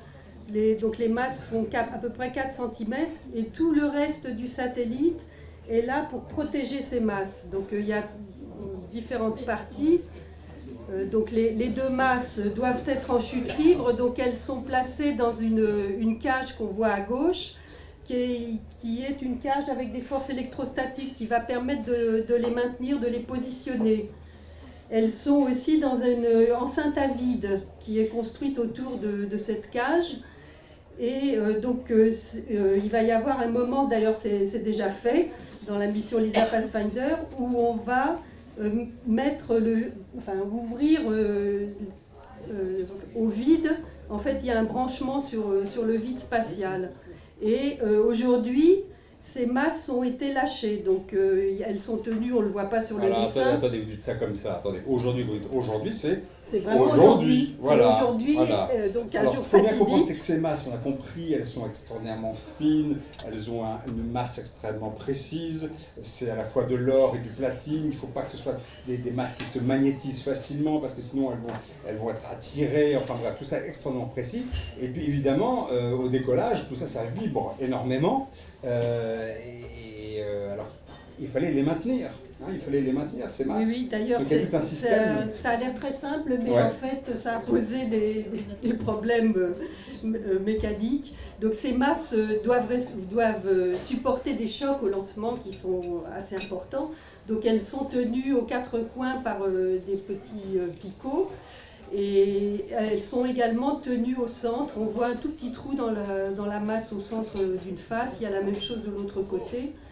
Et donc, il y a eu une première étape qui était de séparer les 8 petites pointes aux 8 coins des cubes. Alors ça a été après le lancement. Après le lancement s'est bien passé. Et là, il fallait lâcher les masses, c'est ça. Donc, c'est pas tout à fait après le lancement, parce que voilà, il y a une trajectoire compliquée. Ça aussi, c'était une première, en fait, où on a remonté, Attends, on va reparler de la trajectoire après, mais restons avec nos petites masses. Donc on a bien compris que au lancement, elles sont tenues. Une fois que le lancement est terminé, on est dans l'espace, on est en croisière, tout va bien. Là, voilà, une fois qu'on sépare cette espèce de gros module qu'on voit, qui est le module de propulsion qui a permis de les amener au point considéré, et ensuite on les lâche le plus doucement possible. Donc, et alors aujourd'hui, qu'est-ce qui s'est passé? Alors aujourd'hui, 16 février. Voilà, on a lâché la deuxième partie qui est les 2 pointes sur une face et sur la face opposée. Et ça, c'était compliqué? Et on a maintenu par les forces électrostatiques la masse à l'intérieur de la cavité. Donc ça y est, effectivement, aujourd'hui, les masses sont bien positionnées. Les masses sont vraiment bien positionnées. Et c'est ça qui était extrêmement compliqué, Sylvie? On avait des craintes parce que dans le développement, effectivement, il y a eu des problèmes techniques et donc c'était un des points durs de la mission. Un des points durs, le plus gros. Je peux peut-être raconter ce qui s'est passé parce que ça vous montre comment une mission spatiale se passe et pas toujours. De façon linéaire. le problème était celui-là, comment il faut fixer les masses pendant le décollage et après les relâcher. Mais il faut fixer très fortement. Et alors comment est-ce que vous faites une fois que vous êtes dans l'espace pour relâcher les masses, sachant que si vous les avez fortement fixées, eh bien, il y a une adhérence et donc vous n'êtes pas là pour tirer dessus. Et puis rappelez-vous que tout ça après était ultra délicat. Ça a été un problème insoluble pendant longtemps. C'est-à-dire que la mission a pris du retard, principalement à cause de ça. Combien de retard? Alors je ne sais plus, il y a des membres de l'équipe Lisa Papenard qui sont là. Alors attendez, parce que... je me rappelle bien, c'est 1 ou 2 ans. Alors attendez, ils sont là depuis le début, ils n'ont pas eu la parole, voilà, donc et on leur donne la justement... parole juste pour qu'ils nous disent de combien de temps ils ont eu de retard. C'est pas très sympa ça, Pierre Bénétois, excusez-moi. Non, parce que justement c'est ça qu'ils font, c'est pour ça qu'on a fait une mission technologique. C'est le signe de leur excellence. C'est justement Ils ça. ont réussi. Et je peux vous dire que normalement la mission était une mission NASA-ESA. La NASA aurait dû envoyer un module absolument identique à celui-ci. La NASA n'a jamais réussi à résoudre ce problème-là. Ils se sont dégonflés. Voilà. Non, c'est beau, là, Je vais même être encore plus méchant, beau, je vais ouais. vous expliquer le dernier mécanisme, juste pour vous montrer que souvent les missions sont bloquées par des choses beaucoup plus simples que ce qu'on imagine. Les Américains ont effectivement, dans la dernière version de ce mécanisme qu'on appelle le mécanisme d'encagement, KG Mechanism, ils avaient donc leur masque qui était avec deux doigts qui pointaient de chaque côté, mais la masse n'était pas complètement fixée. Donc quand ils ont mis ça au test à vibration, ce qui s'est passé, c'est que la masse s'est mise à bouger, et par une relativité qui n'a rien à voir avec la relativité générale, si vous avez une masse qui bouge à côté d'un pivot, c'est exactement comme si le pivot bougeait en face de la masse, ça s'appelle une perceuse. Et donc quand ils ont ressorti le truc, eh bien, la masse était traversée par le pivot qui devait la tenir. Donc voilà le genre de problème auquel on a à faire face. Et pendant longtemps, il y a eu un doute sur la capacité de réaliser ce mécanisme. Pour avoir un signal de courbure, il faut être dans 2 points différents. C'est-à-dire que si vous êtes en un point de l'espace-temps, vous ne verrez pas la courbure, c'est comme si tout était plat. C'est-à-dire que même si vous êtes dans la montagne, si vous regardez juste à vos pieds, vous n'allez pas savoir que vous êtes à la montagne, il faut aller regarder un point un peu plus loin. Donc il faut 2 points pour faire une courbure, si je peux dire, enfin pour identifier que vous êtes dans un espace courbe. Alors maintenant, effectivement, qu'est-ce qui se passe si vous avez une masse qui est complètement sphérique? Alors vous avez peut-être vu en physique que quand vous avez quelque chose de complètement sphérique, on va imaginer que la Terre est complètement sphérique, tout se passe comme si toute la masse était au centre. Donc quelque chose de complètement sphérique ne va pas émettre d'onde gravitationnelle parce que tout se passe comme si tout était en un seul point. Et il faut au moins 2 points pour engendrer de la courbure. Donc c'est un petit peu ça la distinction, c'est que en fait il faut des corps massifs et des corps qui n'ont pas une symétrie sphérique. Donc par exemple deux trous noirs qui tournent l'un autour de l'autre, eh bien ça émet des ondes gravitationnelles. Une explosion de supernova qui serait complètement sphérique, c'est comme si toute la masse était, quand vous êtes loin de ça, c'est comme si toute la masse était au centre. Donc il n'y a plus qu'un point et un seul point n'émet pas d'onde gravitationnelle. Par contre, une explosion de supernova qui serait asymétrique, elle émet des ondes gravitationnelles. Alors, je ne sais pas si ça a été très clair, mais le point qu'il faut retenir, c'est que pour voir un effet de courbure, il faut au moins 2 points. Et rappelez-vous l'exemple que je prenais de la montagne. Si vous êtes juste, regardez vos pieds, vous ne savez pas si vous êtes dans la montagne ou pas dans la montagne. Un interféromètre terrestre voit relativement peu d'événements. Bon, pour l'instant, ils en ont vu un, simplement parce que la sensibilité, ils ne regardent que des événements dans une région importante, mais encore une région limitée de notre univers. Un interféromètre tel que LISA va observer des événements dans tout l'univers observable. Donc tout ça se superpose. Et donc c'est un problème très intéressant. C'est exactement comme si vous parliez tous dans cette pièce et qu'on essaye de reconstruire les conversations de tout le monde. Alors comment est-ce qu'on ferait ça? Eh bien, on commencerait par identifier celui ou celle qui parle le plus fort.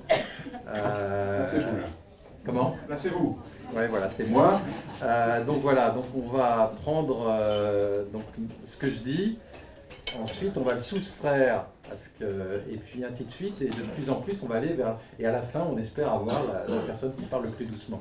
C'est exactement comme ça, c'est-à-dire que on va commencer par observer les signaux les plus importants, donc on va identifier la source. Par exemple, une collision de trous noirs supermassifs, ça donne un événement qui domine à peu près tout, donc on va identifier ça, alors ça dure quelques mois.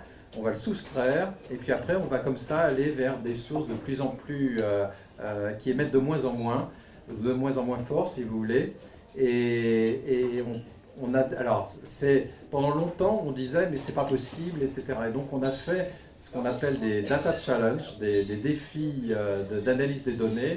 On a simulé des données, des millions de sources, et puis on a demandé à la communauté d'identifier les sources, donc d'identifier les gens qui parlaient, si vous voulez, et ça a marché relativement bien, c'est-à-dire qu'ils ont réussi à trouver l'essentiel des sources qui étaient simulées. Alors c'est comme ça que ça va se passer dans la vie réelle, si je peux dire. On va comme ça, et c'est pour ça que dans le cadre de la mission LISA, le traitement des données va se faire de la façon suivante. On a étudié ça avec le CNES, Sylvie pour en parler, parce qu'on a fait une étude, ce qu'on appelle de phase 0 du centre de traitement de données, parce que là c'est la France qui devrait s'occuper du centre de traitement de données. Pour l'ISA. Pour l'ISA. Eh bien, on reprocesse les données à peu près toutes les semaines, puisque en fait, même si vous avez identifié la source la plus bruyante, la semaine suivante, vous allez peut-être avoir un peu plus d'informations, et donc vous allez, parce que plus vous faites des erreurs sur la source la plus bruyante, plus vous allez commencer à faire des erreurs sur les sources moins bruyantes. Et donc on va reprocesser les données toutes les semaines en fait.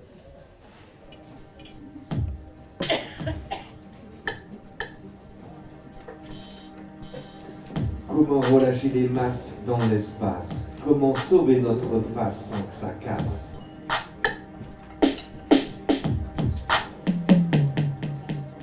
Faut pas faire comme la NASA, une perceuse. La masse dans l'ISA n'est pas une dent creuse. Ah oui.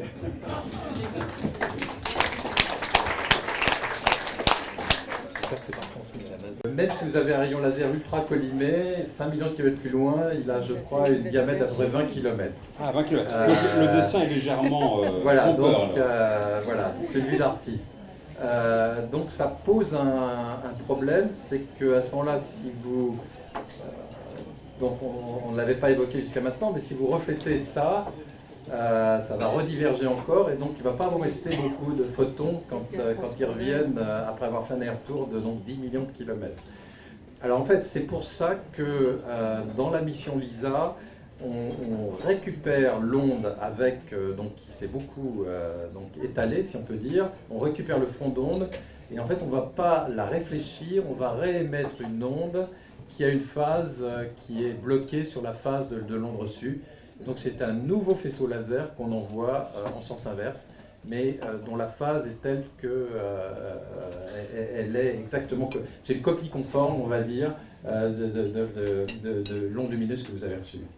Le traitement des données, c'est le cœur de la mission, parce que c'est là où... Donc la France n'aura pas le traitement des données s'il ne fait pas quelque chose de plus technique, évidemment. Faut se dire, parce que c'est clair qu'on ne va pas nous laisser le traitement des données si on ne faisait que le traitement des données. Je précise bien, quand même. Pour vous, c'est le cœur de la mission, c'est le traitement des données. Oui, parce que c'est ça qui donne les résultats scientifiques. Donc la France a réussi à récupérer ce morceau-là, parce que les autres avaient leurs mains pleines, si je peux dire, d'autres choses, mais évidemment, il faut qu'on ait un rôle technique, sinon c'est d'autres qui sont charmants. Oui, après, il va y avoir une discussion, il faut monter un dossier qu'on doit faire accepter. Donc il y a effectivement l'intérêt scientifique. Il va y avoir peut-être d'autres contraintes après sur la façon de faire les choses, la faisabilité, le budget, etc. Donc nous, responsables de programme, on est un peu au cœur de cet ensemble où on doit faire des compromis, chercher comment faire passer les choses au mieux. Et on est dans cette phase de discussion en fait. Donc comme le dit Pierre, on espère faire donc, le traitement des données et l'intégration de tous les instruments qui seront fournis, ce qui permettra d'avoir une vue sur l'ensemble des performances du système. Alors si on prend l'avenir, alors monsieur qui est...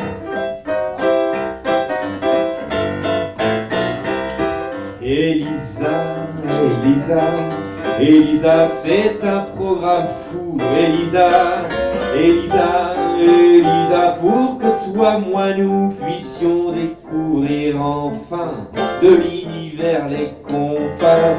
Ouvre tes gigantesques bras, Lisa, Elisa.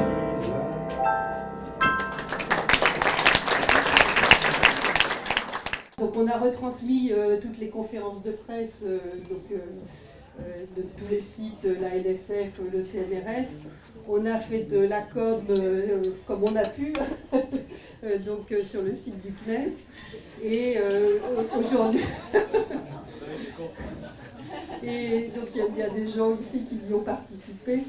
Et on a eu aujourd'hui, alors c'est toujours avec les scientifiques en fait que l'excitation naît, puisque ce sont eux qui sont à l'origine des projets. Nous on les réalise, on souffre de tas de difficultés bassement matérielles, comme on a pu le dire tout à l'heure, qui sont moins nobles que les résultats qu'on peut trouver. Donc aujourd'hui par exemple on avait une réunion avec un groupe de scientifiques et on a parlé une bonne partie de l'après-midi de l'intérêt de cette découverte des ondes gravitationnelles. Donc c'est sûr qu'on sent bien que c'est quelque chose de très important. Comment est-ce que vous voyez, ce sera ma dernière question, comment est-ce que vous voyez l'avenir de l'ISA? Parce que là, dans l'agenda de l'Agence spatiale européenne, c'est prévu pour dans 18 ans. Ça me paraît long, personnellement. Je pense qu'on est tous à peu près d'accord avec ça. Est-ce qu'on pourrait pas... Est-ce qu'il n'y aurait pas moyen de réduire un peu de réduire le temps, vous voyez Oui, un effet relativiste. Voilà, un effet relativiste, s'il vous plaît. Bon, donc là, tout ça va se... Il y a quelqu'un qui a dit que ça n'existe pas, le temps. Bon, il y a déjà des choses qui sont prévues, donc cette mission qui va tester les technologies clés en fait, celles qu'on ne peut Lisa pas... Pathfinder, non mais Voilà. je parle de Lisa. Celles qu'on ne peut pas... Oui, mais il y a des étapes dans un projet, il faut bien respecter, il y a des phases... 18 ans, c'est long quand Il y a même. des revues, il y a des... Donc tout est très normé et donc... C'est un problème d'argent? Non, pas du tout, c'est Non. un problème technique essentiellement. Moi j'ai cru entendre. Pas d'accord. Pierre Binetruy, il n'est pas d'accord. Je suis en désaccord. Alors, allez-y, Pierre Binetruy, un petit mot. Non, là, il y a une nécessité tout d'abord d'être sûr que c'est faisable. D'accord, ça on va le voir avec Lisa Pathfinder. Ça on en a Oui, réponse dans mais- 6 mois. Non, mais en parallèle, l'ESA a bien compris, on parlait du CNES, mais l'ESA a bien compris l'importance de cette découverte aussi. Donc en parallèle, il y a sur les autres éléments dont on n'a pas parlé, la stabilité du laser, etc., il y a un programme de R&T qui est lancé déjà Recherche et cette technologie, année, oui. avec des industriels, par exemple, savoir comment industrialiser les choses. Là, on ne fait pas une expérience de laboratoire, on fait quelque chose qu'on va lancer dans l'espace, dans un milieu très hostile, avec des conditions extrêmes, et qui va durer un certain nombre d'années sans qu'on puisse intervenir. Donc c'est vraiment au niveau industriel quelque chose de très compliqué. Donc c'est là qu'il faut des phases d'études, et ces phases d'études ne peuvent pas être comprimées, sinon on va se retrouver devant des difficultés ultérieures. Alors Pierre Binetruy va vous expliquer comment on fait. Non, je vais être moins politiquement correct Voilà, c'est ça, d'accord. c'est que bien. Sylvie. Non, je crois que la date de 2034, mais c'est pas un secret, c'est quand même une question d'argent. Ce sont des programmes longs, donc il est clair que je veux dire, ça ne va pas se faire demain, etc. Il faut que, comme le dit Sylvie, il faut intégrer les données de Lisa Pathfinder, et puis après, même une fois que Lisa Pathfinder, même si c'est un grand succès, ça ne va pas se faire du jour au lendemain, c'est une mission ambitieuse. Maintenant, très franchement, la date de 2034, c'est purement parce que l'Agence spatiale européenne n'a pas l'argent donc il faut étaler le projet. C'est la mission L3, il y a d'abord une mission L2 avant en 2028, et donc l'ESA n'a que de l'argent pour faire cette mission en 2034. Ce qui pose un souci quand même, donc je dirais qu'il y a de l'ordre de 3-4 ans qui sont simplement pour être sûr que l'argent arrive. Donc ça pose un problème parce que Il faut attendre 3-4 ans juste pour que alors, l'argent commence à arriver. il ne faut pas attendre 3-4 ans comme ça, c'est qu'on traîne pendant 3-4 ans de traîne, plus oui. parce qu'il faut que l'argent Bon, arrive. allez, vous me faites venir à la NASA dans l'histoire. Alors justement, donc elle a fini de payer son JWST à 8 milliards de dollars. Alors, c'est un coût quand même, c'est-à-dire qu'il y a une expertise qui pour l'instant est accumulée avec Lisa Pathfinder. si on attend trop, il est clair que cette expertise se perd et que donc on redépense de l'argent à redécouvrir la Lune. Donc c'est un problème, je veux dire, je le pose, je sais pas la solution. Maintenant, je crois qu'il est tout à fait vrai que pour l'instant, l'Agence spatiale européenne a dit que la NASA enfin, c'est un projet à leadership européen, je crois que ça, à peu près tout le monde est d'accord, et que ça voulait dire que les contributions internationales n'étaient pas plus de 20%. Je crois qu'il est déjà clair, la NASA... Donc, dans les projets L3 de l'ESA, les contributions venant de l'extérieur, de l'étranger, ne peuvent intervenir qu'à 20%. de 20%. Mais c'est l'ESA qui décide ça. Je suis à peu près persuadé que la NASA ne va pas se contenter de 20%. Ah. Ça a déjà été plus ou moins dit, et je pense que c'est ce qui va se passer. La question d'ailleurs est de savoir si la NASA ne va pas se dire, après tout, je n'attends pas 2034, je fais la mission moi-même. Ah oui, d'accord. Il s'agit quand même vous l'avez vu, si vous avez vu il s'agit d'un domaine extrêmement important. Donc je crois que c'est simplement ces choses-là qui vont se discuter dans les mois qui viennent, dans les années qui viennent. Quel est le poids des contributions internationales? Est-ce qu'il est limité à 20%? Est-ce que ça va plus loin? Quel est le poids de la NASA dans ce projet? Je pense que les choses sont relativement ouvertes. C'est un domaine qui s'ouvre et je crois que la NASA a très bien compris. Il n'y a pas très longtemps, on avait ici à Paris une réunion du consortium européen. Et des gens haut placés dans la NASA, comme par hasard, sont arrivés pour nous expliquer qu'ils mettraient peut-être plus d'argent que ce qu'on voulait bien leur laisser mettre. Donc je pense que c'est des négociations internationales, ça, qui nous dépassent. Donc c'est pour ça que c'est difficile. Je crois que techniquement, de toute façon, la mission, c'est difficile qu'elle ait lieu avant la fin des années 2020, c'est-à-dire, disons, 2030. Entre 2030 et 2034, il y a 4 ans. Ce qui est bien avec les scientifiques, c'est qu'ils ont beaucoup d'enthousiasme. Non, du réalisme. C'est toujours agréable de travailler avec eux. Non, c'est du réalisme. Non, je pense qu'effectivement, il va se passer des choses. Je pense que la NASA et l'ESA sont en relation permanente, donc il va y avoir des discussions. Mais on ne peut pas préjuger du résultat dans la mesure où l'ESA fait un programme avec une succession de missions. Et donc l'ESA a choisi 2 thèmes, en fait, au lieu de choisir d'abord les missions, elle a choisi 2 thèmes. L'un qui est l'univers énergétique, donc le domaine des rayons X, rayons gamma, donc des ondes électromagnétiques, et puis le thème L3 qui est l'univers gravitationnel, donc tout ce dont on vient de parler. Et ça supposerait à ce moment-là que l'ESA permute les 2 missions, donc c'est pas à moi de dire ce qui va se passer là, je dis simplement qu'il existe un certain nombre de contraintes et qu'elles ne seront pas forcément aussi évidentes à résoudre. Non, je ne proposais pas de changer les 2 missions, je pensais simplement qu'effectivement la contribution américaine va certainement augmenter dans cette mission. Je ne vois pas comment c'est possible autrement. Et si elle n'augmente pas, c'est probablement les Américains décideront de faire ça tout seuls. C'est ça que moi je disais. Oui. Non, effectivement, c'est une voie qu'on peut envisager, ça tout à fait, mais ça ne dépend pas de nous pour le moment. Il faut qu'on attende qu'il y ait ces discussions entre agences. Alors vous avez tous compris qu'il y a quelques mois, avec Marie-Claude Thiron, on a eu le nez creux, Marie-Claude, quand on s'est dit, oulala, la zone gravitationnelle c'est en train de monter, à mon avis, là, vers le mois de février, il va se passer quelque chose. Non, la vérité c'est qu'on s'était calé plutôt sur le lancement de l'ESA Pathfinder qui avait lieu en décembre pour se dire on va faire quelque chose sur les ondes gravitationnelles. Écoutez, voilà, on est tous évidemment ravis que cette découverte, cette première détection directe ait eu lieu. Effectivement, on a accès aux événements les plus énergétiques de l'univers, aux fusions de trous noirs. Un jour, peut-être grâce à ces ondes gravitationnelles, on pourra voir d'une certaine manière le Big Bang, des événements qui sont produits 10 puissance moins 34 secondes après le Big Bang. Voilà, effectivement, c'est des programmes et des idées tout à fait fantastiques auxquelles vous nous avez permis d'accéder. Merci infiniment, Sylvie Léon. Merci beaucoup, Pierre Binetruy. On espère que l'ESA Pathfinder va encore continuer sur cette belle route et va avoir un plein succès. On va voir ça dans 6 mois. Et puis que l'ESA va se faire avec l'Agence spatiale européenne en leadership. Puis si on peut embarquer la NASA avec nous, on leur fera une petite place. Merci infiniment, Sylvie Léon. Merci beaucoup, Pierre Binetruy. Merci à vous.